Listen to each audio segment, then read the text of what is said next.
তোর কলসির ভেতর কি খাঁটি গরুর দুধ বেচতে এনেছি। দে না একটু খাই, দামটা আগে চাই, আর দে না একটু খাই। দামটা আগে চাই, তোদের মতো ভিড় খাওয়াদের চেনে রেখেছি।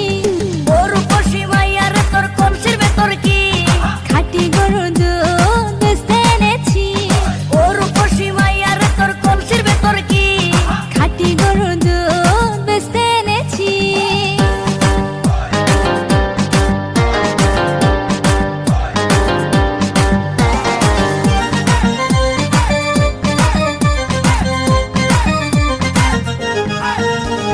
তোর দুধেতে আছে পানি, আমি কিন্তু সবই জানি। না খাওয়ালে জানবে সবাই তোর দুধেতে কোনো স্বাদ নাই।